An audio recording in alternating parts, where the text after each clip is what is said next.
बड़ी खबर ग्वालियर से निकलकर सामने आ रही है, जहां पुलिस आरक्षक को गोली मारकर लूट करने वाले बदमाशों को पुलिस ने किया गिरफ्तार। आपको बता दें कि पनियार टोल प्लाजा के पास पुलिस आरक्षक प्रमोद त्यागी को गोली मारकर लूट करने वाले 4 बदमाशों में से एक बदमाश को गिरफ्तार कर लिया है। आरोपी राजा बाबू गुर्जर को शिवपुरी जिले के आरोन मगरौनी गांव के पास से गिरफ्तार किया है। आरोपी की तलाशी ली गई तो उसके कब्जे से लूटी गई बाइक और बैग बरामद किया गया है।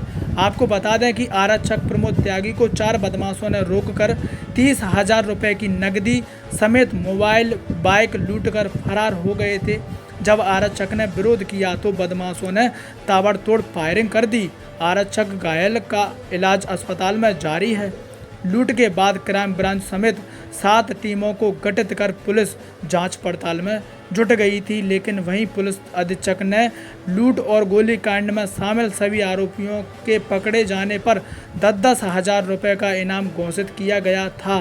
पुलिस का कहना है कि शेष 3 बदमाशों की गिरफ्तारी जल्द ही की जाएगी और सलाखों के पीछे फेंक दिया जाएगा।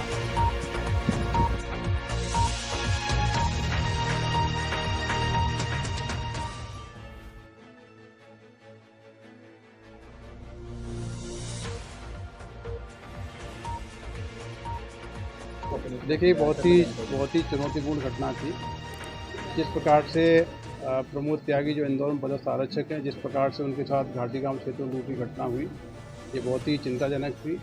आदरणीय डीजीपी साहब के द्वारा भी इस घटना पर चिंता व्यक्त करते हुए बहुत शीघ्र और सख्त कार्रवाई के निर्देश दिए गए थे।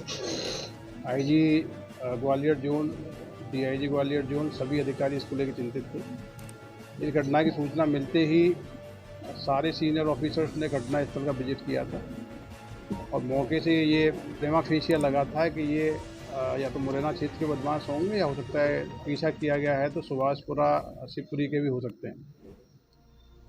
चुनौतीपूर्ण अपराध था, रात्रि में घटित हुआ था, इसलिए हमने एक विशेष ऑपरेशन में लॉन्च किया, operation midnight pursuit. Midnight pursuit का उद्देश्य ये था कि हम पूरी रात मेहनत करेंगे और सुबह होने तक कहीं ना कहीं इस केस को वर्कआउट करेंगे। हमारी जो लोकल टीमें थीं, थाना प्रभारी Ghatigaon, SDOP Ghatigaon, Shekhar, additional SP Jayraj, ये सब तो सक्रिय थे ही थे। इसके अलावा जिला स्तर पे जो हमारे कॉम्पिटेंट अधिकारी हैं, जिनको हम क्राइम बस्टर्स भी कहते हैं, उन सभी को बुलाया गया। उस टीम को हमने अलग अलग दायित्व दिए गए। साइबर टीम ने अलग से काम किया, सीसीटीवी फुटेज को लेकर अलग टीमें काम कर रही थी। जिन अधिकारी कर्मचारियों को शिवपुरी के संबंध में अच्छा जानकारी है या मुरैना के संबंध में अच्छी जानकारी है, उनको हमने उन क्षेत्रों में भेजा।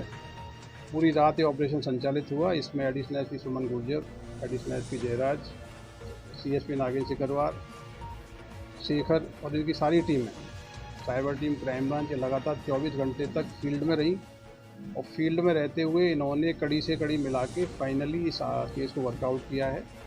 ऑपरेशन मिडनाइट परस्यूट बहुत ही सफल रहा है, जिसमें हमने 24 घंटे के अंदर इस गंभीर वारदात को मतलब वर्कआउट किया है।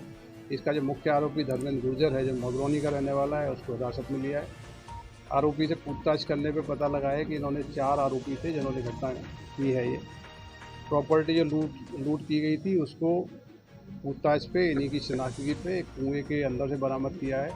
आरोपियों ने योजना बनाई थी कि मोटरसाइकिल और बाकी प्रॉपर्टी को कुएँ में डाल देंगे, जिससे कि ये पकड़े नहीं जाएंगे, उसको छुपाने की कोशिश की थी। इन्हीं की निशानदेही पे मोटरसाइकिल, पर्स, बैग और अन्य जो सामान लूटा गया था उसकी बरामदगी हो गई है। तो ये ऑपरेशन हमारा बहुत ही सक्सेसफुल है। इसमें डीजीपी साहब ने भी कहा है कि बाकी आरोपी भी गिरफ्तार किए जाएँ और इस पूरी टीम को जिसमें शामिल थी उनके स्तर से भी सम्मानित किया जाएगा, पुरस्कृत किया जाएगा। ये केस बहुत ही ब्लाइंड केस था। ब्लाइंड केस में सुराग देने वालों के लिए 10,000 रुपये का इनाम घोषित किया गया था। जो आरोपी अभी गिरफ्तार नहीं हुए हैं, उनके लिए टीम अभी भी काम कर रही है। मुझे लगता है जल्दी ही उनको भी गिरफ्तार किया जाएगा। ये जो आरोपी है धर्मेंद्र गुर्जर है, ये मगरौनी का रहने वाला है। बेसिकली ये खंडे का व्यवसाय करते हैं और ये एक गैंग के रूप में ऑपरेट करते हैं। जो हाईवे है, हाईवे पर लेट नाइट निकलते हैं।